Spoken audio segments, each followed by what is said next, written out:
Student, कैसे हो बेटा? तो देखिएगा, हमने लास्ट वीडियो में वैलेंसी और कोवैलेंसी के बारे में डिस्कस किया था।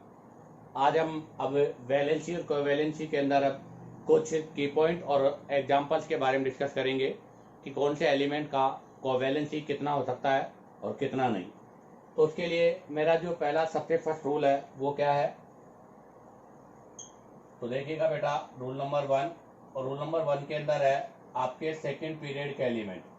मैंने पहले ही बता दिया था, अकॉर्डिंग टू सिज्विक के अकॉर्डिंग फर्स्ट पीरियड का एलिमेंट हाइड्रोजन केवल एक ही कोवेलेंट बॉन्ड बनाता है, तो उसकी कोवेलेंसी 1 होती है। सेकंड वालों की मैक्सिमम कोवेलेंसी कितनी है? 4। तो हम सेकंड पीरियड से डिस्कस करेंगे। तो सेकंड पीरियड एलिमेंट, आपके सेकंड पीरियड के एलिमेंट कौन कौन से? Beryllium, boron and carbon form covalent bond always in excited state. ध्यान रखना, हमेशा एक्साइटेड स्टेट में ये कोवेलेंट बॉन्ड का फॉर्मेशन करेगा। ये कभी भी ग्राउंड स्टेट में कोवेलेंट बॉन्ड की फॉर्मेशन नहीं करेंगे। ऐसा क्यों? तो इसी को मैं एक्सप्लेन करता हूं। तो सबसे पहले हम बात करेंगे बेटा, कौन सा? ए नंबर, बेरिलियम का एटॉमिक नंबर 4 है। इलेक्ट्रॉनिक कॉन्फ़िगरेशन 1s² 2s² है। ठीक है, इसको हम ऐसे भी लिख सकते हैं क्या? हीलियम का हो गया 1s² और साथ में लिख सकता हूँ 2s²। अगर मैं इसकी ग्राउंड स्टेट की बात करूँ तो इसके ग्राउंड स्टेट में देखो बेटा, 2s में कितने इलेक्ट्रॉन है? 2s में कितने इलेक्ट्रॉन है बेटा? 2 इलेक्ट्रॉन है। और इसका 2p ऑर्बिटल ब्लैंक है, सॉरी ये 2s है और 2p इसका क्या है बेटा? वैकेंट है। इसका मतलब अगर हम यहाँ पर बात करें किसकी? नंबर ऑफ अनपेयर इलेक्ट्रॉन, क्योंकि कोवेलेंट बॉन्ड के लिए अनपेयर इलेक्ट्रॉन रेस्पॉन्सिबल होते हैं और यहाँ पर नंबर ऑफ अनपेयर इलेक्ट्रॉन 0 है। तो बताओ इसका जो कोवैलेंसी है वो भी क्या होगी बेटा? 0 होगी, अर्थात ये कोई बॉन्ड का फॉर्मेशन नहीं कर सकता। अब बारी आती है यहाँ से इसका फर्स्ट एक्साइटेड स्टेट, अर्थात ये यहाँ से एक्साइटेड होगा। एक्साइटेड का मतलब होता है अनपेयरिंग से पेयरिंग होना। इसके लिए मैंने आपको लास्ट वीडियो में डिस्कस किया था, प्रोमोशन एनर्जी होती है वो, अर्थात इसके लिए एनर्जी की रिक्वायर्ड होती है। उस एनर्जी को हम बोलते हैं प्रोमोशन एनर्जी। तो अब आप देखो, यहाँ पर 2s है, यहाँ पर 2p है। तो बताओ नंबर ऑफ अनपेयर इलेक्ट्रॉन कितने होंगे? तो यहाँ पर नंबर ऑफ अनपेयर इलेक्ट्रॉन की मैं बात करूँ तो बेटा कितने हो गए? 2। अगर नंबर ऑफ अनपेयर इलेक्ट्रॉन 2 हो गए तो बेटा इसकी कोवैलेंसी भी कितनी हो गई? 2 हो गई। कितनी हो गई बेटा? इसकी कोवैलेंसी 2 हो गई। और 2 के अंदर अगर हाइब्रिडाइजेशन की बात करें तो देखो, हालांकि हाइब्रिडाइजेशन पॉइंट आगे आएगा, बट हमें यहाँ से डायरेक्ट ही क्लियर हो रहा है कि हाइब्रिडाइजेशन में एक एस आ रहा है और एक पी आ रहा है। तो अगर यहाँ पर मैं हाइब्रिडाइजेशन की बात करूंगा तो बेटा यहाँ पर आपका हाइब्रिडाइजेशन sp होगा और 2 अनपेयर इलेक्ट्रॉन में से एक s का होगा और एक p का होगा। इसके एग्जाम्पल, तो अगर मैं यहाँ पर एग्जाम्पल्स की बात करूँ तो बेटा यहाँ पर एग्जाम्पल हो गया जैसे BeCl2 बेरियम क्लोराइड, BeH2, ये इसके एग्जाम्पल होगी। इसका मतलब मैंने लिखा ना, ऑलवेज इन एक्साइटेड स्टेट। कौन सी एक्साइटेड स्टेट होगी वो भी? तो बेटा वो भी इनकी फर्स्ट एक्साइटेड स्टेट ही होगी, सेकंड नहीं, ओनली फर्स्ट। अब आ जाओ नंबर बी, बेरिलियम हो गया। बेरिलियम के बाद बोरॉन के आउटर मोस्ट शेल में कितने होते हैं बेटा? 5। क्या होगा इलेक्ट्रॉनिक कॉन्फ़िगरेशन?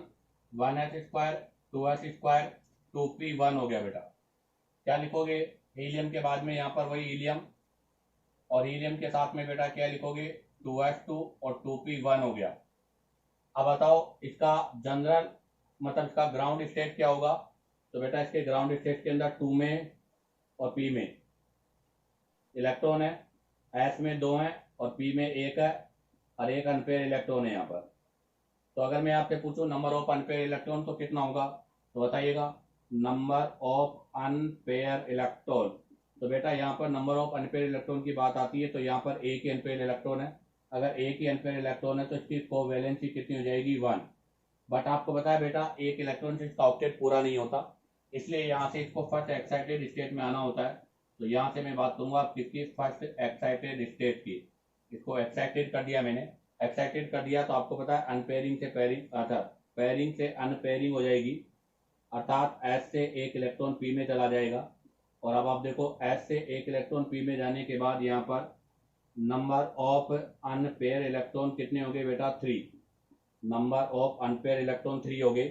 तो बताओ इसका कोवैलेंसी कितना हो जाएगा बेटा? 3 हो जाएगा। तो इसकी कोवैलेंसी 3 हो गई।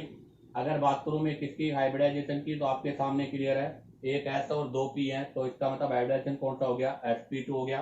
और 3 अनपेयर इलेक्ट्रॉन में से बेटा एक एस का है और 2 किसके हैं? पी के हैं। अब अगर एग्जाम्पल की बात करें यहाँ से, तो आपको पता है बेरिलियम के जितने भी BX3 अर्थात all halide, BCl3, BBr3, BI3, ये सभी इसी फॉर्म में होंगे। इसके अलावा BH3, ये सभी इसी के एग्जाम्पल है। अब आप चाहो तो यहाँ से इसका स्क्रीनशॉट लीजिएगा। अब हम यहाँ से कार्बन के बारे में डिस्कस करेंगे। तो बेटा अब हम यहाँ से डिस्कस करेंगे किसके बारे में? कार्बन के बारे में। तो सी पॉइंट है कार्बन, सी, और सी का मतलब कार्बन, कार्बन का एटॉमिक नंबर 6 है। इलेक्ट्रॉनिक कॉन्फ़िगरेशन बोलिएगा 1s², 2s² और 2p2 इसका इलेक्ट्रॉनिक कॉन्फ़िगरेशन है, अर्थात हीलियम, और हीलियम के साथ में 2s2 और p2। अगर मैं यहाँ पर ग्राउंड स्टेट की बात करता हूँ, ग्राउंड स्टेट, तो बेटा इसके ग्राउंड स्टेट के लिए 2s है, उसमें 2 इलेक्ट्रॉन होंगे, और 2p है, और 2p में बेटा कितने इलेक्ट्रॉन होंगे? 2 अनपेयर इलेक्ट्रॉन होंगे। तो अगर मैं यहाँ से पूछूँ आपसे नंबर ऑफ अनपेयर इलेक्ट्रॉन, तो नंबर ऑफ अनपेयर इलेक्ट्रॉन की अगर बात करें तो यहाँ पर 2 है, तो बेटा इसकी कोवैलेंसी कितनी हो गई? 2। बट आपको पता है अगर इसमें 2 ऐड होते हैं तो कितने इलेक्ट्रॉन होंगे टोटल? 1 2 3 4 5 6, अर्थात इसके आउटर मोस्ट शेल में 6 हो पाएंगे। ये स्टेबल नहीं होगा, इसलिए इस फॉर्म में बॉन्ड नहीं बनाएगा। अब बात आती है यहाँ से फर्स्ट एक्साइटेड स्टेट। अब इसको यहाँ से हम क्या करेंगे बेटा? एक्साइटेड करेंगे। तो अब यहाँ से बारी आती है फर्स्ट एक्साइटेड स्टेट। एक इलेक्ट्रॉन पेयर से अनपेयर बन जाएगा, तो एस से किस में जा रहा है? पी में। तो अब आप देखो पी के अंदर 3 अनपेयर इलेक्ट्रॉन हो जाएंगे, एक एस में हो जाएगा, तो टोटल अनपेयर इलेक्ट्रॉन कितने हो गए बेटा? 4। तो इसका मतलब इसकी कोवेलेंसी कितनी हो गई? 4। तो अब मैं यहाँ से बात करूँ किसकी? Number of unpair electron equal to 4। तो बताओ बेटा इसका कोवैलेंसी भी कितना होगा? 4 हो जाएगा। ठीक है, 4 कोवैलेंसी, और नंबर ऑफ इसमें 4 का मतलब हो गया एक एस का होगा और 3 पी का होगा। तो इसका मतलब हाइब्रिडाइजेशन भी आपको क्लियर दिख रहा होगा, एक एस का और P3 का। तो हाइब्रिडाइजेशन कौन सा हो जाएगा? sp3। रही बात इसमें एग्जाम्पल की, तो एग्जाम्पल में आपका आता है बेटा कार्बन टेट्राक्लोराइड है, जैसे CH4 हो गया, ये सब इसके एग्जाम्पल है, CCl4, CH4। ठीक है, अब हमें यहाँ से एक स्पेशल पॉइंट्स के बारे में डिस्कस कर रहा हूँ। क्या है वो देखिएगा आप लोग, कि पहला मेरा क्वेश्चन यह है कि carbon does not exist in, carbon does not exist in CCl6-2 form. बताओ कार्बन इस फॉर्म में क्यों एग्जिस्ट नहीं करता? क्योंकि आपको पता है बेटा इसके पास टोटल अनपेयर इलेक्ट्रॉन 4 ही है। अब इसके पास आगे वैकेंट डी ऑर्बिटल भी नहीं है, और वैकेंट डी ऑर्बिटल के एब्सेंस की वजह से ये अपनी वैलेंसी को एक्सपेंड नहीं कर सकता। तो इसका रीजन है, या इसका जो आंसर है वो है ड्यू टू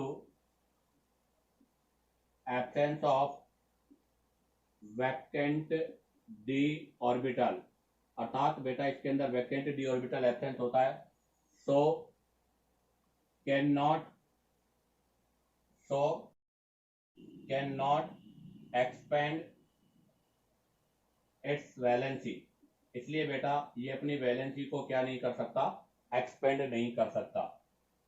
सेकेंड और इंपॉर्टेंट क्वेश्चन और इसी के अंदर वो है कि बेटा कार्बन हेलाइड, कार्बन के जो हेलाइड है does not hydrolyse with water. आपको पता बेटा कार्बन के जो हेलाइड है वो वाटर के साथ हाइड्रोलाइज नहीं होते, जबकि इस ग्रुप के other halide, while other elements of group 14 halide easily hydrolyse. बताओ भाई ऐसा क्यों हो रहा है? कि कार्बन के जो हैलाइड है वो वाटर के साथ हाइड्रोलाइज नहीं हो रहे, अर्थात वाटर के साथ रिएक्शन नहीं कर रहे, जबकि इसी ग्रुप के अदर हैलाइड वाटर के साथ रिएक्शन करते हैं। कहने का मतलब मैं कहूँ कि CCl4 है, अगर इसको वाटर में डिजोल्व करेंगे तो इसका हाइड्रोलाइसिस नहीं होगा, बट इसी के साथ कार्बन सिलिकॉन क्लोराइड अगर है और उसको वाटर के साथ अगर हम करेंगे तो बेटा उसका हाइड्रोलाइसिस हो जाएगा। ऐसा क्यों? क्योंकि बेटा यहाँ पर इसके पास वैकेंट डी ऑर्बिटल नहीं है, इसलिए आपका जो वाटर है इसके साथ एडिशनल वाटर ऐड नहीं हो सकता। तो इस क्वेश्चन का आंसर भी एक ही होगा, क्या? Due to absence of vacant D orbital, अर्थात इसके पास वैकेंट डी ऑर्बिटल नहीं होता। तो ध्यान रखना बेटा, कार्बन के अंदर 6 फॉर्म में, अर्थात कार्बन 6 कंपाउंड के साथ नहीं कनेक्ट हो सकता। उसका रीजन क्या है? उसका रीजन है वैकेंट डी ऑर्बिटल एब्सेंट है। और कार्बन के एलाइड का हाइड्रोलाइसिस नहीं होता, उसका रीजन भी क्या है बेटा? कि इसके पास वैकेंट डी ऑर्बिटल नहीं होता। इसी के साथ आपका ये रूल नंबर फर्स्ट कंप्लीट होता है। अब आप चाहो तो यहाँ से इसका स्क्रीनशॉट ले लीजिएगा। अब हम यहाँ से एक कार्बन के एक्सेप्शन के बारे में डिस्कस करेंगे। तो देखिएगा, अब हम यहाँ से एक कार्बन के अंदर एक्सेप्शन के बारे में डिस्कस करेंगे। तो एक्सेप्शन क्या है वो देखिएगा आप लोग। वो है carbon monoxide. Carbon monoxide form bond in ground state. ध्यान रखना बेटा, कार्बन मोनोऑक्साइड के अंदर जो बॉन्ड का फॉर्म होता है वो ग्राउंड स्टेट के अंदर होता है। क्या होता है इसका फॉर्मूला, मतलब इसका structure? C double bond O, एक कोऑर्डिनेट बॉन्ड होता है और दोनों के पास एक एक लोन पेयर होते हैं, अर्थात इसके अंदर 2 कोविलेंट बॉन्ड के साथ में एक आपका कोऑर्डिनेट बॉन्ड भी होता है। ध्यान दें, 2 कोविलेंट बॉन्ड के साथ एक कोऑर्डिनेट बॉन्ड है बेटा। यहाँ कैसे होगा इसके बारे में मैं आपको एक्सप्लेन कर दूं। तो सबसे पहले मैं लिखूंगा यहाँ से electronic configuration of carbon. Carbon का इलेक्ट्रॉनिक कॉन्फ़िगरेशन क्या होगा? तो वो होता है बेटा 1s², 2s² और 2p2। तो वैलेंसी सेल में आप देखो बेटा, टोटली बना देता हूँ। पहले में हमारे पास यहाँ पर ये है 1s में, 2s में ये है और 2p में ये है। अब आ जाएगा electronic configuration of oxygen. Oxygen का इलेक्ट्रॉनिक कॉन्फ़िगरेशन भी ऐसा ही है, बस वहाँ 2p4 हो जाता है। तो इसका मतलब अब ये ऑक्सीजन का बना रहा हूं मैं,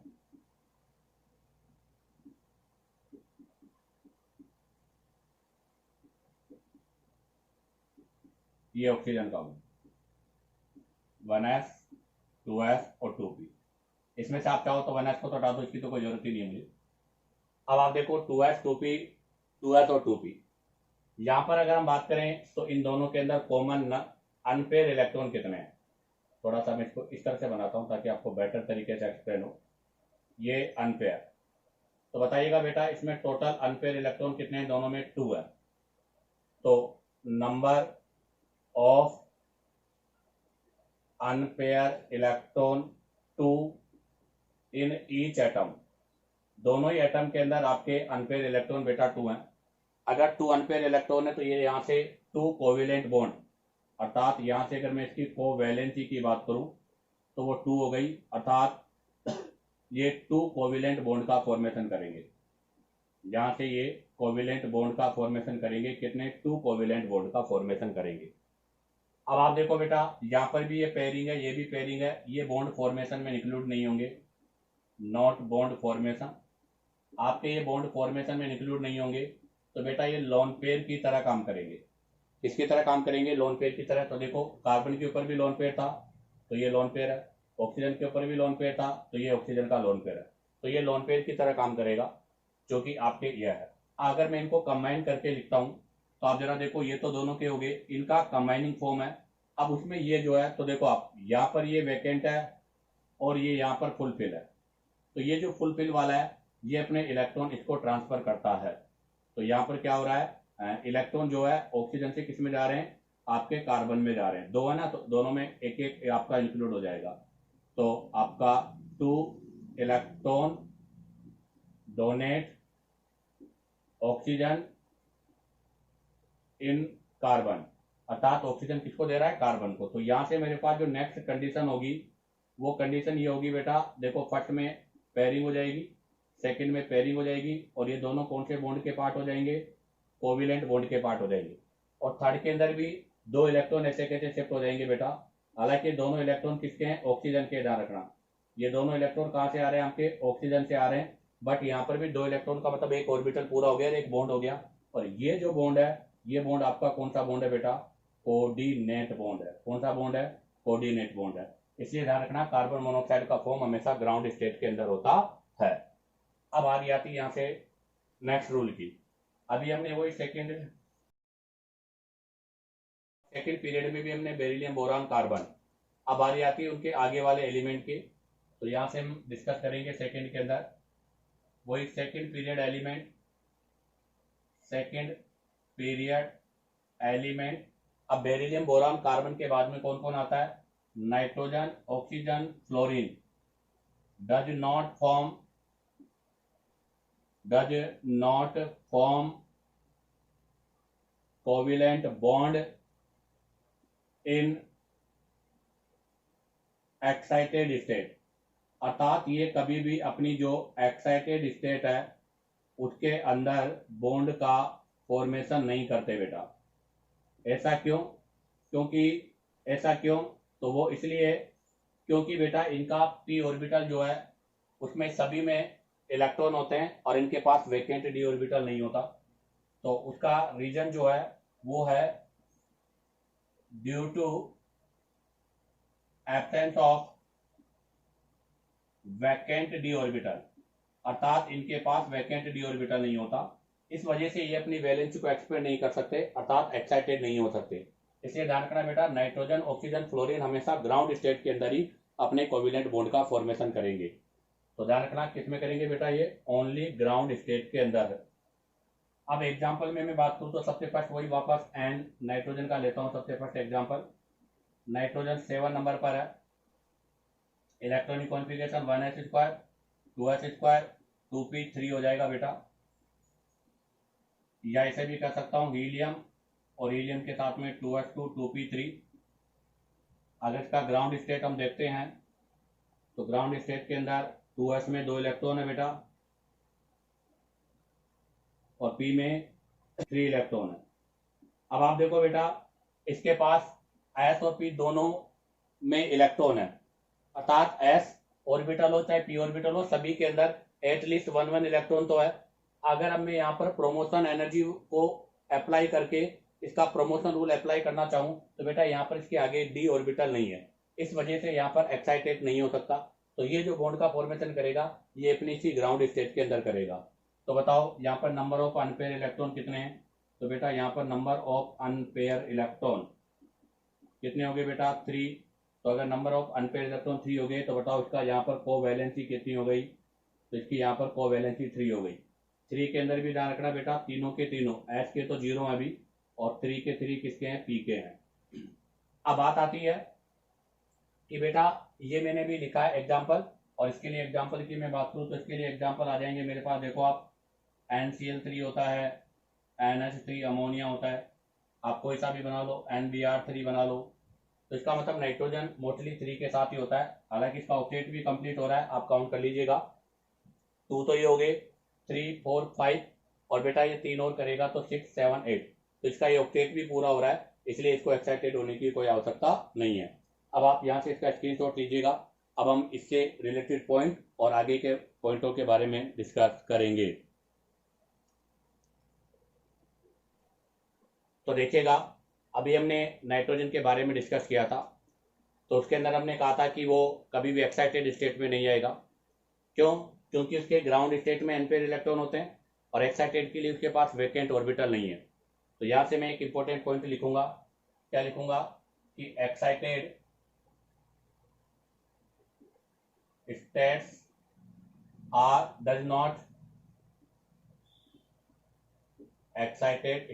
does not possible in nitrogen due to absence of vacant D orbital. तो ध्यान रखना, इनके अंदर वैकेंट डी ऑर्बिटल एब्सेंस होने की वजह से ये एक्साइटेड स्टेट में पॉसिबल नहीं है। तभी तो हम बोलते हैं बेटा NX5 डज नॉट एग्जिस्ट, इसलिए कभी भी NX5 कभी भी नहीं बनेंगे बेटा, अर्थात नाइट्रोजन के साथ 5 वाले कंपाउंड कभी भी नहीं बनेंगे। जैसे मैं एग्जांपल लूं, सच एज NCl5, NCl5 का फॉर्मेशन कभी भी नहीं होगा। ध्यान दे, PCl5 बनता है, नाइट्रोजन फैमिली का ये फास्फोरस PCl5 बनता है, बट नाइट्रोजन का कभी भी पेंटा हेलाइड नहीं बनेगा। तो कहने का मतलब मैं कहूँ तो नाइट्रोजन कभी भी आपके पेंटा हेलाइड्स का फॉर्मेशन नहीं करता। उसका रीजन क्या है? तो उसका रीजन यही है कि ये अपनी वैलेंसी को एक्साइटेड नहीं कर सकते। क्यों? क्योंकि इनके पास absence of vacant D orbital, अर्थात इनके पास वैकेंट डी ऑर्बिटल नहीं पाया जाता। फिर भी अगर हम बात करें यहाँ से, तो नाइट्रोजन की मैक्सिमम कोवैलेंसी क्या है? तो मैक्सिमम कोवैलेंसी ऑफ नाइट्रोजन, अगर मैं मैक्सिमम कोवैलेंसी ऑफ नाइट्रोजन की बात करूं तो बेटा वो 4 होती है। अर्थात नाइट्रोजन की मैक्सिमम कोवैलेंसी कितनी है? 4। 4 में क्या होता है बेटा? 4 के अंदर है एक तो S का और 3P का, टोटल इस तरह से इसमें कितने हो जाते हैं बेटा? 4 हो जाती है। तो नाइट्रोजन की मैक्सिमम कोवैलेंसी 4 होती है। जैसे इसको एक एग्जांपल से एक्सप्लेन कर रहा हूं मैंने एग्जांपल लिया बेटा NH4+। आप देखिएगा NH4 जो प्लस होता है, इसमें नाइट्रोजन की कोवैलेंसी कितनी है? 4 है। कैसे? तो देखो बेटा, नाइट्रोजन होता है, इसके आउटर मोस्ट शेल में 5 इलेक्ट्रॉन होते हैं। इसके आउटर मोस्ट शेल में ये 5 इलेक्ट्रॉन है। तो इस 5 इलेक्ट्रॉन में से 3 तो हाइड्रोजन के साथ बाइंडिंग हो जाएंगे और एक लोन पेयर बचेगा। अब आप देखो, इसके साथ में जो प्रोटॉन ऐड हो रहा है वो प्रोटॉन इस तरह से ऐड होता है, कौन से बॉन्ड से? कोऑर्डिनेट बॉन्ड से। तो इसका मतलब ये 3 तो क्या बनाता है बेटा? कोविलेंट बॉन्ड बनाता है, और 3 के साथ में एक आपका कोऑर्डिनेट बॉन्ड का फॉर्मेशन कर लेता है। अर्थात नाइट्रोजन के अंदर आउटर मोस्ट शेल में 5 इलेक्ट्रॉन है, ये 5 इलेक्ट्रॉन में रिप्रेजेंट कर रहा हूँ। इन 5 में एक लोन पेयर है, और जो लोन पेयर होता है, ये लोन पेयर किसका पार्ट है बेटा? आपके कोऑर्डिनेट बॉन्ड का पार्ट है। तो यहाँ पर लोन पेयर कोऑर्डिनेट बॉन्ड बनाने की वजह से इसकी कोवैलेंसी कितनी हो जाती है? 4 हो जाती है। ऐसा एक और एग्जांपल ले रहा हूं बेटा इसी के लिए, N2O5। आप देखिएगा N2O5 में भी नाइट्रोजन का कोवैलेंसी 4 ही होगा। आप देखिए, nitrogen, oxygen, nitrogen, double bond हो, डबल बॉन्ड हो। अब आप देखो यहाँ से नाइट्रोजन का जो ऑक्टेट है वो कंप्लीट हो गया। 1 2 3 4 5 6, 1 2 3 4 5 6। अब आप देखो 2 2 4 8 हो गया। अभी किसी के साथ बॉन्ड नहीं बना सकता, फिर भी हमारे पास यहाँ पर 2 ऑक्सीजन है। तो बेटा अब जो 2 ऑक्सीजन बनेंगे वो कोऑर्डिनेट बॉन्ड के साथ बनेंगे। कौन से बॉन्ड के साथ बनेंगे? कोऑर्डिनेट बॉन्ड के साथ। अब आप देखो यहाँ से इस नाइट्रोजन के साथ में क्या हो रहा है, तो यहाँ से इस नाइट्रोजन के साथ में बेटा 3 तो कोविलेंट बॉन्ड है, और एक उसके साथ में कौन सा बॉन्ड है? कोऑर्डिनेट बॉन्ड है। तो बताओ, यहाँ पर भी इसकी मैक्सिमम कोवेलेंसी 4 है, और इसकी भी मैक्सिमम कोवेलेंसी कितनी है? 4 है। इसी के साथ ये नाइट्रोजन का पोर्शन कंप्लीट होता है। अब आप चाहो तो यहाँ से इसका स्क्रीनशॉट ले लीजिएगा। अब हम यहाँ से ऑक्सीजन के बारे में डिस्कस करेंगे। अब हम यहाँ से ऑक्सीजन के बारे में डिस्कस करते हैं बेटा। तो आप देखिएगा, ऑक्सीजन का एटॉमिक नंबर 8 है, 1s², 2s², 2p4। इसका इलेक्ट्रॉनिक कॉन्फ़िगरेशन होगा, अर्थात हीलियम और उसके साथ में 2s2 2p4। अगर मैं यहाँ पे ग्राउंड स्टेट में बात करूँ तो बताइएगा, इसके ग्राउंड स्टेट के अंदर p में कितने इलेक्ट्रॉन होंगे बेटा? 4। और इसके पास केवल 2 ही अनपेयर इलेक्ट्रॉन है, और अगर इसके पास 2 अनपेयर इलेक्ट्रॉन है तो ये केवल 2 ही बॉन्ड का फॉर्मेशन करेगा। तो number of unpair electron equal to 2 है। तो इसका मतलब इसकी जो कोवैलेंसी है वो भी बेटा 2 ही होगी, क्योंकि ये आपके वैकेंट डी ऑर्बिटल नहीं होने की वजह से इसको एक्सपेंड भी नहीं कर सकता। तो इसके लिए एग्जांपल की अगर बात करें हम, तो इसके लिए एग्जांपल आएगा बेटा आपका, जैसे H2O वाटर ले लीजिएगा, या फिर OF2 ले लीजिएगा। आप देखिएगा दोनों में 2 2 लोन पेयर है, ये दोनों तो लोन पेयर का पार्ट है, 2 आपके कोविलेंट बॉन्ड है। हाँ, यहाँ पर भी वही पॉइंट होगा कि ये लोग भी अपनी वैलेंसी को क्या नहीं कर सकते? एक्सपेंड, अर्थात excited states are not possible in oxygen due to absence of vacant D orbital, अर्थात इसके अंदर वैकेंट डी ऑर्बिटल नहीं होता, इसलिए ये अपनी वैलेंसी को एक्सपेंड नहीं कर सकता। इसी के लिए एग्जांपल की अगर मैं बात करूं तो बेटा OF4 और OF6 डज नॉट एग्जिस्ट, ये आपके एग्जिस्ट नहीं करेंगे। क्यों एग्जिस्ट नहीं करेंगे? क्योंकि इनके अंदर कोवेलेंट बॉन्ड 4 और 6 है, जबकि ऑक्सीजन अपने मैक्सिमम कोवेलेंसी 2 ही शो करता है। अब आ जाएगा next example F fluorine, fluorine मतलब F9 पर। F9 की अगर मैं बात करूंगा, ये B हो गया, ये C हो गया, यहाँ पर हो जाएगा 1s² 2s² 2p5 हो गया। इसका मतलब हीलियम और हीलियम के साथ में 2s2 और 2p5 हो गया।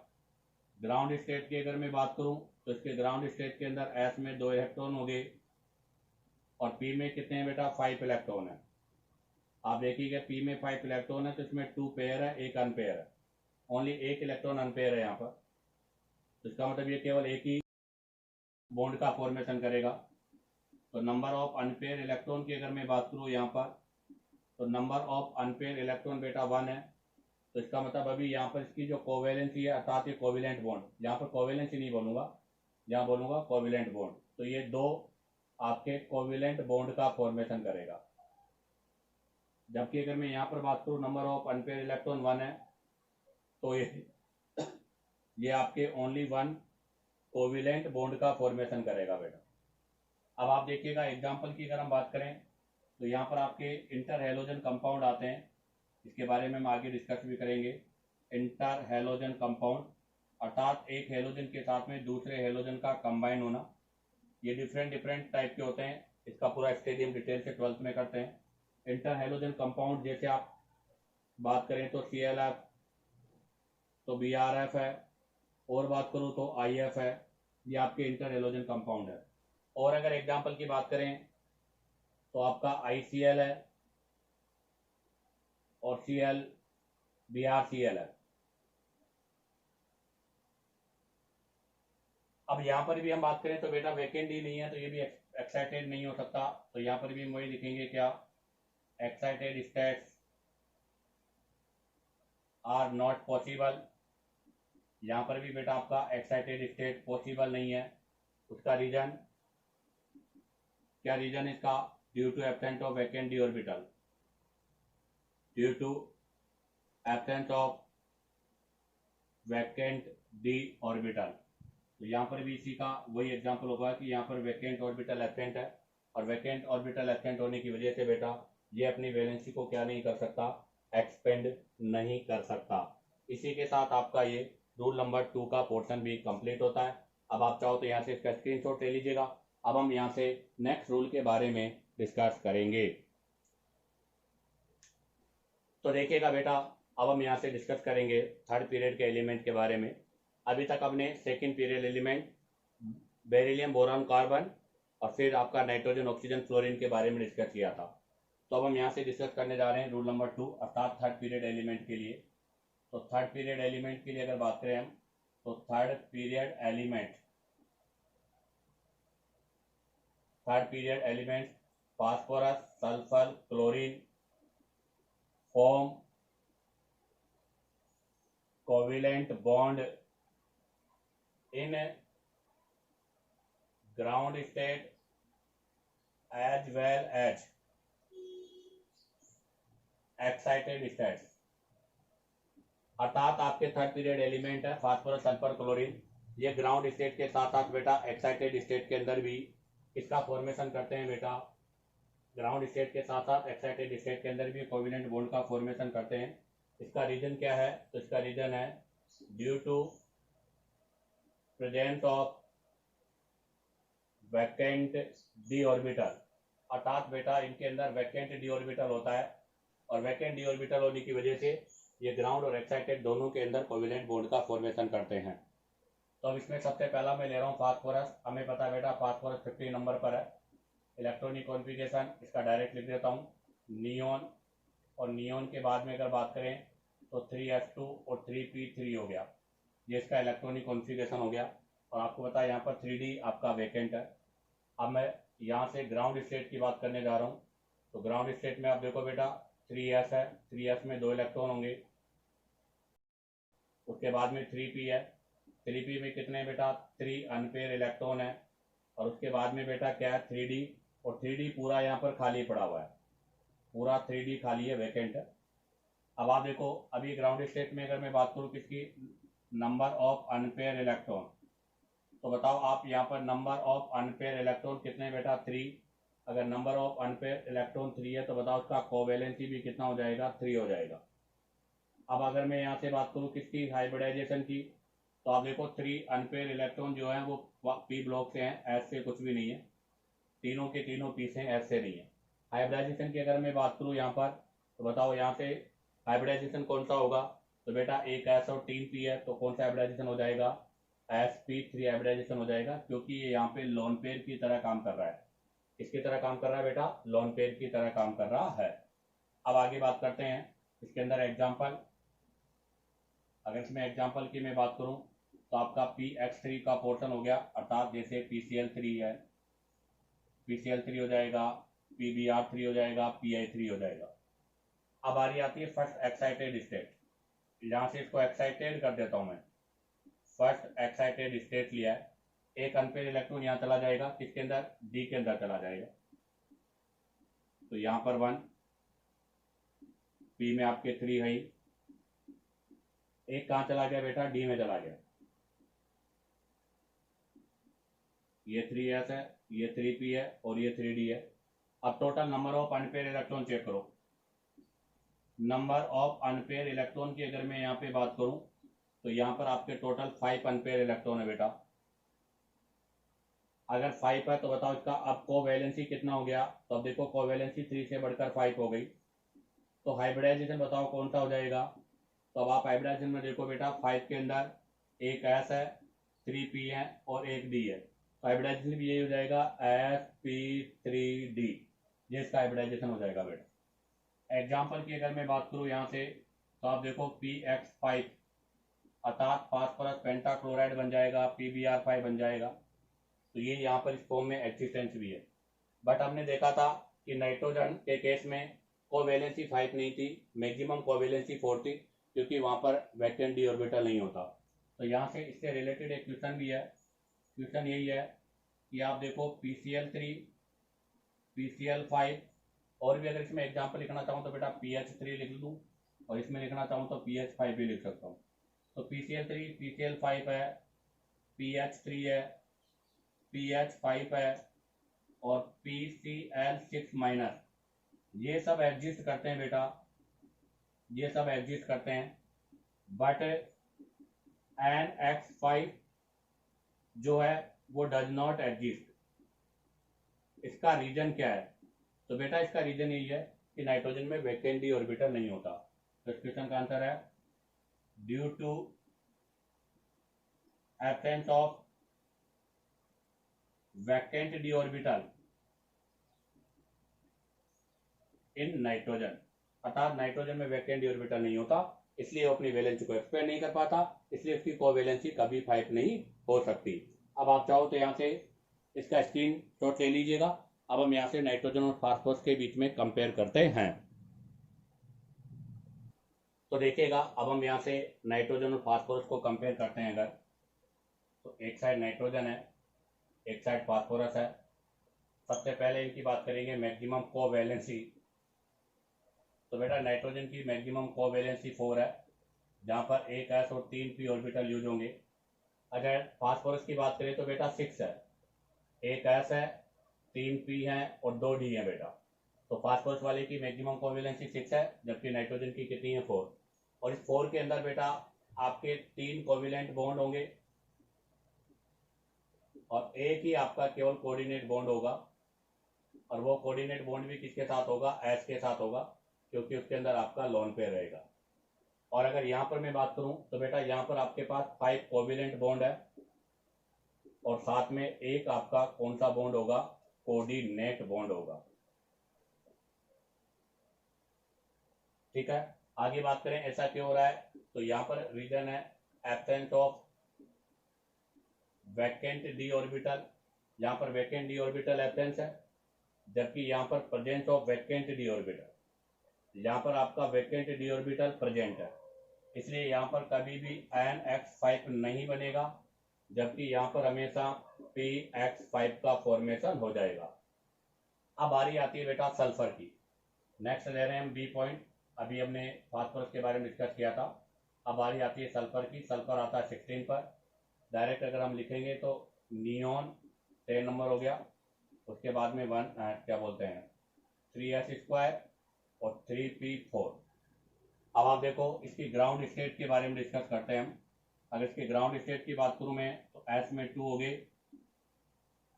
3s और ये 3p में 4 इलेक्ट्रॉन है बेटा, ये 4 हो गया। और आपको पता है इसका 3d खाली है, और थर्ड पीरियड में 3d खाली होने की वजह से ही तो वैलेंसी एक्सपेंड हो रही है। तो बताओ यहाँ पर नंबर ऑफ अनपेयर इलेक्ट्रॉन क्या है? तो यहाँ पर नंबर ऑफ अनपेयर इलेक्ट्रॉन की अगर मैं बात करूं तो बेटा 2 अनपेयर इलेक्ट्रॉन है। तो बताओ यहाँ पर ऐसी कंडीशन पे इसका कोवैलेंसी कितना होगा? 2 होगा। और 2 जो है वो भी किसके हैं बेटा? पी के हैं। एस का तो यहाँ पर 0 है, अभी दोनों के दोनों पी के हैं, एस का कुछ भी नहीं है। तो अगर मैं हाइब्रिडाइजेशन की बात करूं यहाँ पर, तो यहाँ पर आपका हाइब्रिडाइजेशन 1 एस है और 3 पी है, तो sp3 होगा, जिसके अंदर आपके 2 ही बोन पेयर है, 2 ही लोन पेयर है। ध्यान रखना, ये 2 बोन पेयर है, बाकी 2 आपके लोन पेयर होंगे। एग्जाम्पल, तो अगर एग्जाम्पल की बात करें तो बेटा सबसे पहला एग्जाम्पल SO2 हो गया, सेकेंड एग्जाम्पल SF2 हो गया, थर्ड एग्जाम्पल H2S हो गया। अब इसको लाते हैं बेटा यहाँ से हम एक्साइटेड में।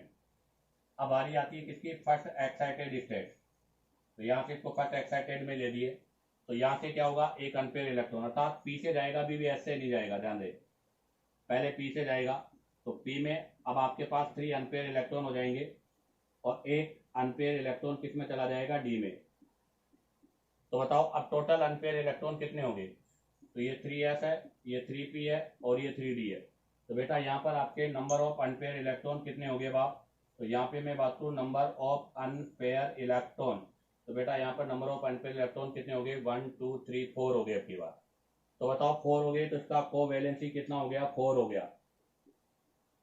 और 4 का मतलब अगर हाइब्रिडाइजेशन की बात करूँ यहाँ पे मैं,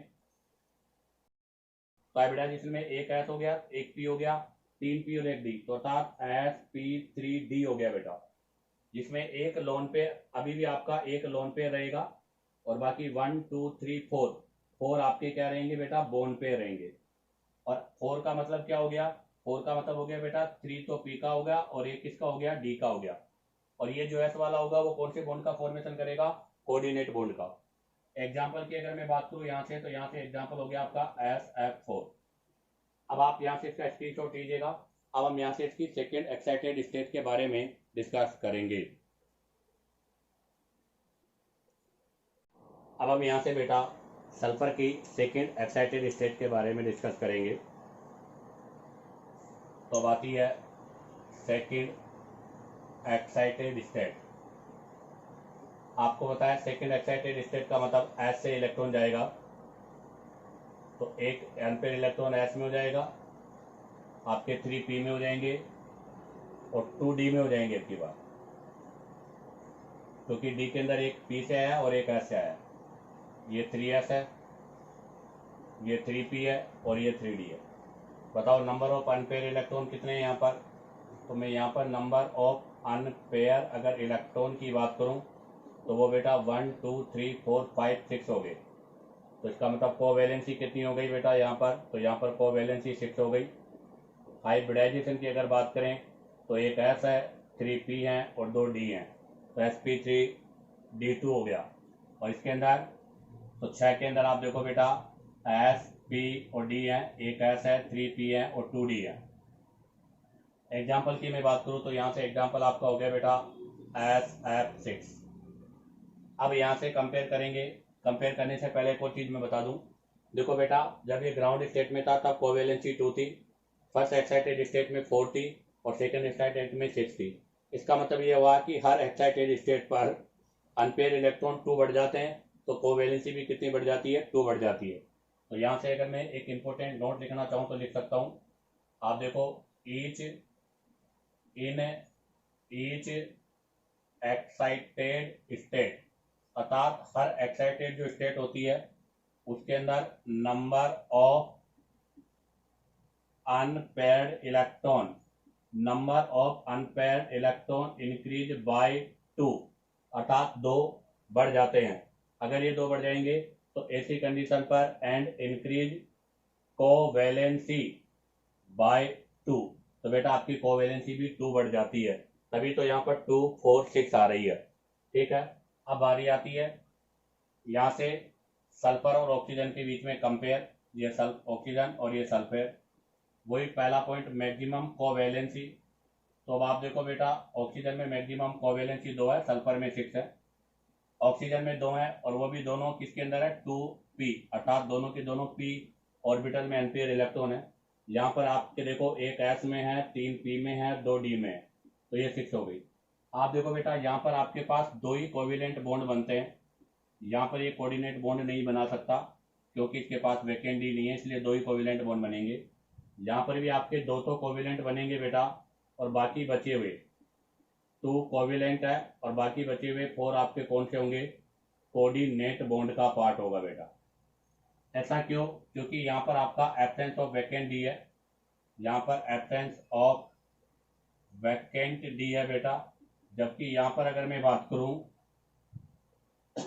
प्रेजेंस ऑफ वैकेंट डी है, यहाँ पर एब्सेंस है जबकि वहां पर प्रेजेंस है, तभी तो देखो यहाँ पर OF2 बनता है, यहाँ पर भी आपका SF2 बनता है, यहाँ पर आपका OF4 और OF6 ये दोनों नहीं बनते, जबकि यहाँ पर SF4 और SF6 दोनों का फॉर्मेशन पॉसिबल है, और ये सब वैकेंट डी ऑर्बिटल की वजह से है। अब यहाँ से इससे रिलेटेड कुछ क्वेश्चन करता हूँ मैं। तो सबसे पहला जो क्वेश्चन है वो है बेटा कि SF4 SF6 एग्जिस्ट करता है, बट SH4 और SH6 डज नॉट एग्जिस्ट, ये एग्जिस्ट क्यों नहीं करते? तो उसका रीजन यह है कि आप देखो यहाँ फ्लोरीन है, फ्लोरीन का EN हाइड्रोजन के EN का डिफरेंस है बेटा ये। तो देखो फ्लोरीन का EN 4 है, हाइड्रोजन का EN 2.1 है, तो हाइड्रोजन का EN लेस है, और लेस EN होने की वजह से बेटा ये मोर ऑक्सीडेशन स्टेट में एग्जिस्ट नहीं करता। तो इसका रीजन है due to less electronegativity of hydrogen, it does not exist in higher oxidation state, अर्थात ये हायर ऑक्सीडेशन स्टेट में नहीं रह पाता, इसलिए इनका फॉर्मेशन नहीं होगा। इसी में आता है नंबर 2 क्वेश्चन। नंबर 2 क्वेश्चन में अगर मैं बात करूं तो CSF6 more stable then HCl6, बताओ बेटा SF6 की स्टेबिलिटी HCl से मोर है, ऐसा क्यों? तो इसके लिए मैं आपको क्लियर कर दूं कि देखो बेटा सल्फर है, ये सल्फर है, इसका साइज ज़्यादा बड़ा नहीं होता, इस पर आपको 6 फ्लोरीन रखने हैं, ये 6 फ्लोरीन मैंने रखे हैं, और आपको बता बेटा fluorine already smaller in size है, fluorine already smaller in size है, इसलिए इनमें रिपल्सन नहीं होगा। बट आप देखो ये सल्फर है, ये सेंट्रल एटम है, और अब की बार इस पर क्लोरीन रखना है, और बेटा chlorine larger in size compare to fluorine, अर्थात क्लोरीन का जो साइज है वो फ्लोरीन के कंपेयर में मोर है, इसलिए यहाँ पर आपका रिपल्सन मोर होगा, जबकि यहाँ पर रिपल्सन लेस होगा, इसलिए ये तो एग्जिस्ट कर जाएगा बट वो आपका एग्जिस्ट नहीं करेगा, अर्थात स्टेबल भी नहीं होगा। तो इसके लिए अगर मैं रीजन लिखूं तो इसका रीजन क्या है वो देखिएगा, due to smaller size of fluorine, due to smaller size of fluorine, less steric hindrance around sulphur atom, sulphur atom के अराउंड लेस स्टीरिक हिंड्रेंस होगी, इस वजह से क्या करेगा बेटा ये मोर स्टेबल होगा और वो लेस स्टेबल होगा, जबकि यहां पर due to larger in size of Cl more steric hindrance, more repulsion, और मोर रिपल्सन होगा तो स्टेबिलिटी क्या होगी बेटा लेस होगी। ऐसा ही एक और क्वेश्चन है बेटा यहाँ से इससे रिलेटेड, वो क्वेश्चन क्या है वो भी देखिएगा कि SF4 इजिली हाइड्रोलाइज, SF4 है उसका हाइड्रोलाइज इजिली हो जाता है, बट SF6 नॉट, SF6 का नहीं। ऐसा क्यों? क्योंकि आपको पता है बेटा SF6 में सल्फर अपने मैक्सिमम कोवेलेंसी में और हाइड्रोलाइसिस के लिए वैकेंट ऑर्बिटल चाहिए, तो वो अपना इस तरह से हाइड्रोलाइसिस नहीं कर पाता। तो उसका रीजन क्या है? तो उसका रीजन भी आप एक शॉर्ट एंड स्वीट में देख सकते हो। क्या? इन SF6 sulphur in maximum covalency, अर्थात वो अपनी मैक्सिमम कोवेलेंसी में, इसलिए उसका वहां पर हाइड्रोलाइसिस होना पॉसिबल नहीं है। इसी के साथ आपका ये सल्फर का पोर्शन भी कंप्लीट होता है। अब आप चाहो तो यहाँ से इसका स्क्रीनशॉट ले लीजिएगा। अब बेटा हम यहाँ से क्लोरीन के बारे में डिस्कस करेंगे। तो देखिएगा क्लोरीन है आपके 70 नंबर पर, इसका इलेक्ट्रॉनिक कॉन्फ़िगरेशन नियॉन और 3s2 और 3p5 हो गया। सबसे पहले ग्राउंड स्टेट की बात करूंगा, तो आप देखिएगा इसके ग्राउंड स्टेट में S में 2 हैं, P में 5 है बेटा, 1 2 3 4 5, और D पूरा कंप्लीट खाली है। तो आप देखो यहाँ पर नंबर ऑफ अनपेयर इलेक्ट्रॉन की बात करें तो नंबर ऑफ अनपेयर इलेक्ट्रॉन कितने बेटा? 1 है। तो यहाँ पर इसकी कोवैलेंसी कितनी हो जाएगी? 1 हो जाएगी। और इसके अंदर हाइब्रिडाइजेशन की बात करूं तो देखो sp3 होगा, जिसके अंदर 3 तो लोन पेयर और एक ही आपका केवल बोन पेयर है। एग्जाम्पल की अगर बात करें तो सबसे सिंपल एग्जाम्पल है ClF। अब आ जाओ first excited state, first excited. और अभी हमने इससे पहले नोट पढ़ा था कि हर एक्साइटेड स्टेट में 2 अनपेयर इलेक्ट्रॉन ऑब्टेन होते हैं, वैलेंसी 2 बढ़ जाती है। तो यहाँ से फर्स्ट एक्साइटेड स्टेट करूंगा तो इन P में से एक P के अंदर से D में चला जाएगा, 2 अनपेयर इलेक्ट्रॉन बढ़ गए, और 2 अनपेयर इलेक्ट्रॉन बढ़ने के साथ साथ कोवेलेंसी। तो नंबर ऑफ अनपेयर इलेक्ट्रॉन कितने हो गए बेटा? तो यहाँ पर नंबर ऑफ अनपेयर इलेक्ट्रॉन 3 हो गया। नंबर ऑफ अनपेयर इलेक्ट्रॉन की अगर बात करें तो कितने हो गए? 3। तो कोवेलेंसी भी कितनी हो गई बेटा? 3। हाइब्रिडाइजेशन काउंट कर लो, sp3d हो गया, जिसके अंदर आपके 2 लोन पेयर और 3 बोन पेयर है। आपके पास 3 बोन पेयर है और साथ में आपका 2 लोन पेयर है। और जो नंबर ऑफ अनपेयर इलेक्ट्रॉन 3 है वो 3 भी आपके किसके साथ है बेटा? 2p के साथ है और एक आपका d के साथ है। अब आता है इसको सेकेंड एक्साइटेड में ले जाता हूं, यहाँ से सेकेंड एक्साइटेड करते हैं बेटा। सेकेंड एक्साइटेड में एक और आगे चला जाएगा, वो भी P से जाएगा, अभी भी S में 2 ही रहेंगे। तो अब आप देखो P के अंदर तीनों ऑर्बिटल में अनपेयर इलेक्ट्रॉन हो गया, और अब D में कितने एंटर हो गए? 2। तो बेटा यहाँ से D में 2 एंटर हो गए, ये 2 हो गए। आप बताओ नंबर ऑफ अनपेयर इलेक्ट्रॉन की बात करें तो 5 हो जाएंगे बेटा। 5 कैसे होंगे? वो S में तो अभी भी कुछ नहीं है, P में और D में ही है, 3 P में 2 D में है। तो बताओ इसकी कोवैलेंसी की अगर मैं बात करूं, जैसे यहाँ पर इसका कोवैलेंसी कितना आ रहा था? 3। ऐसे ही बताओ यहाँ पर इसका कोवैलेंसी कितना हो जाएगा? 5।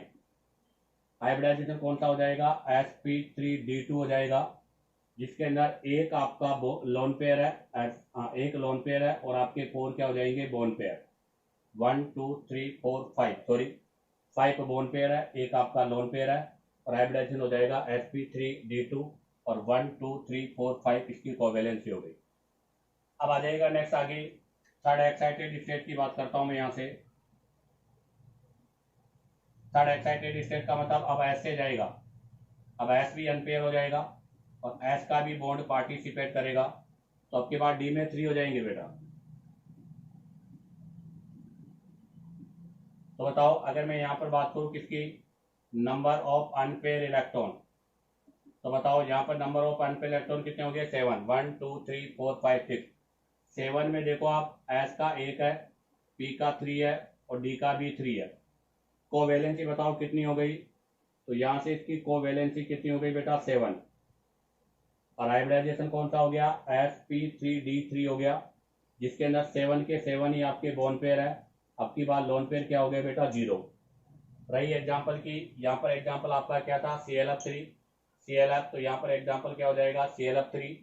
5 वाले में क्या हो जाएगा बेटा, ClF5, और 7 वाले में क्या हो जाएगा बेटा, ClF7। ठीक है। इसी के साथ आपकी क्लोरीन की क्या हो गई, कोवेलेंसी। बताइएगा क्लोरीन की मैक्सिमम कोवेलेंसी कितनी हो गई बेटा, 7। सल्फर की कितनी हो गई बेटा, 6। और फास्फोरस की भी कितनी हो गई बेटा, 6। इसी के साथ आपका ये रूल नंबर 1 और रूल नंबर 2 कंप्लीट होता है।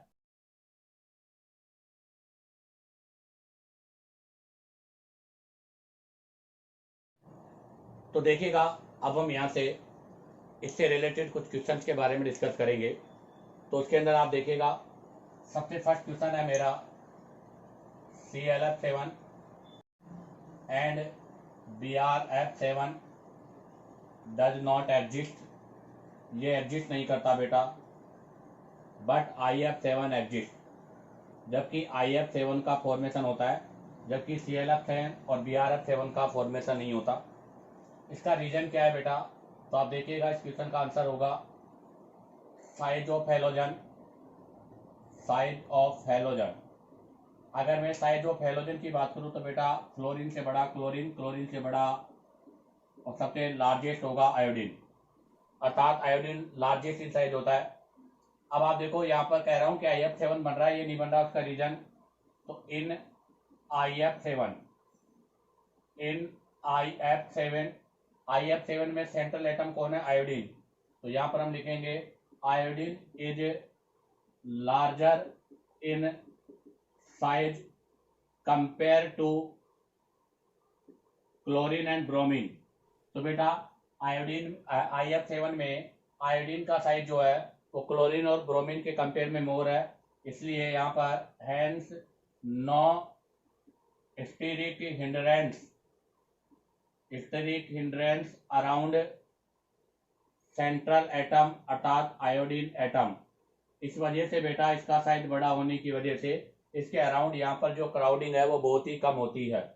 अर्थात इसको मैं एक्सप्लेन करता हूँ डायग्राम से कि आयोडीन है, इसका लार्जर साइज है, तो इस पर बेटा 7 जो फ्लोरीन है वो इजीली क्या कर जाएंगे, एडजस्ट कर जाएंगे।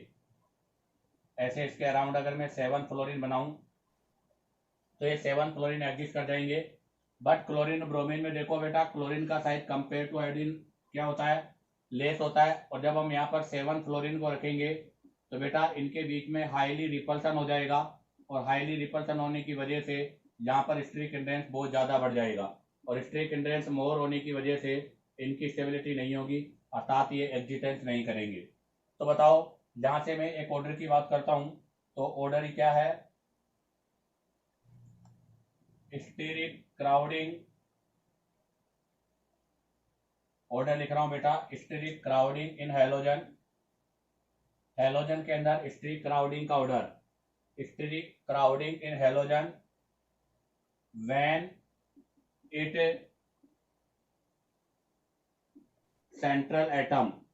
अगर ये सेंट्रल एटम की फॉर्म में, तो बेटा steric crowding in halogen when it central atom.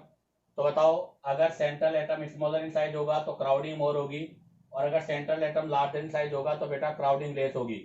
तो इसका मतलब फ्लोरीन, क्लोरीन, ब्रोमीन और आयोडीन ये होगा, क्योंकि फ्लोरीन स्मॉलर इन साइज है तो इसके अराउंड क्या होगा बेटा, क्राउडिंग मोर होगी।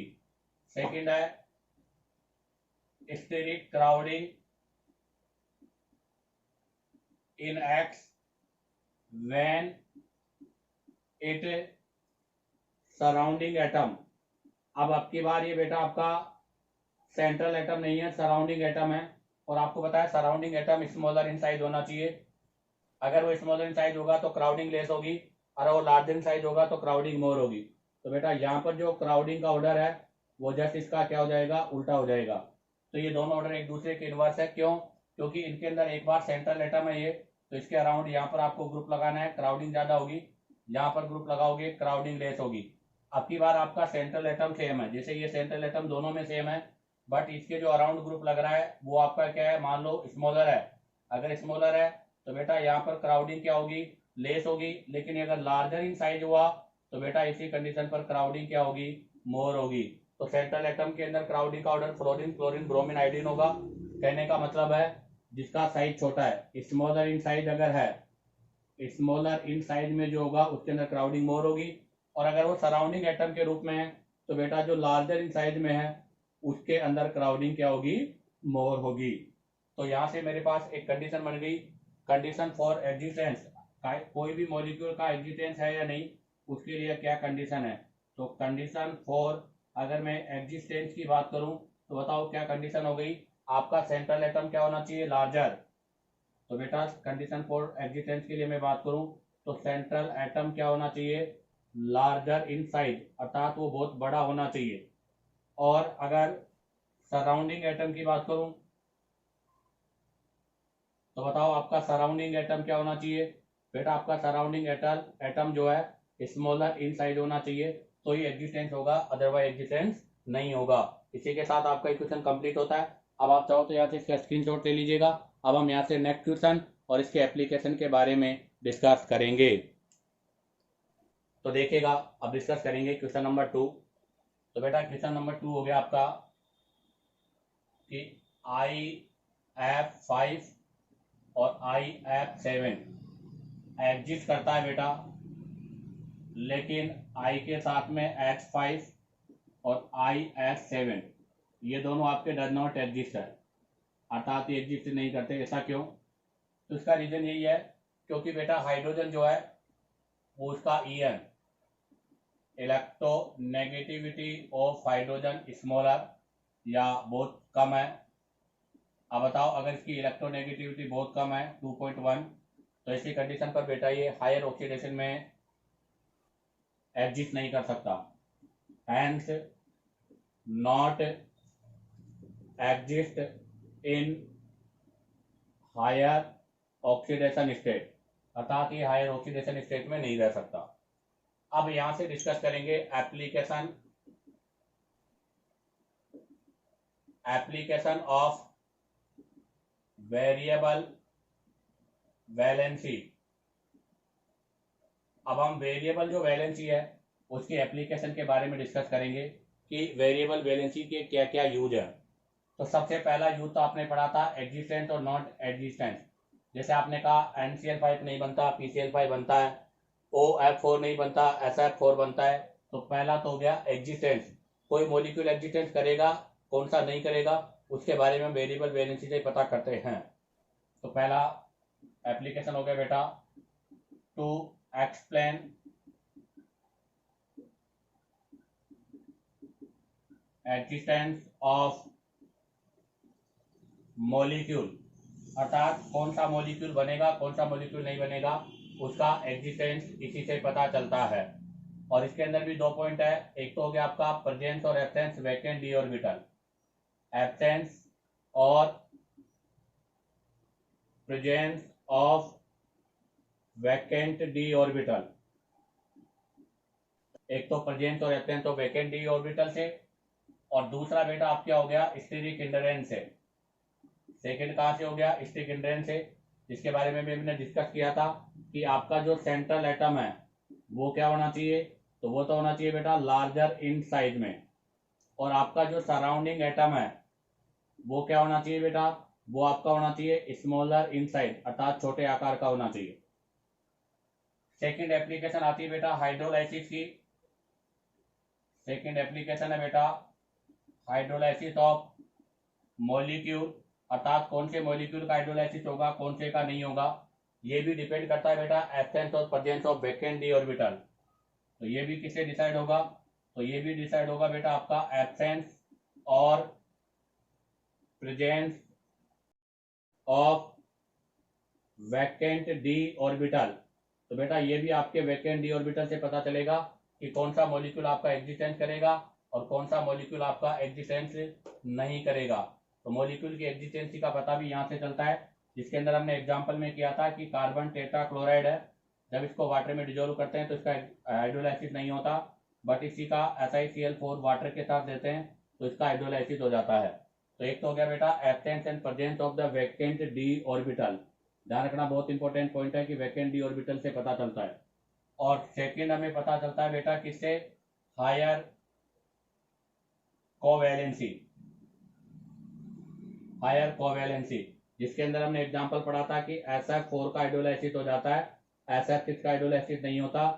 क्यों? क्योंकि बेटा इसके आगे ये क्या नहीं कर सकता, कोवैलेंसी को बढ़ा नहीं सकता।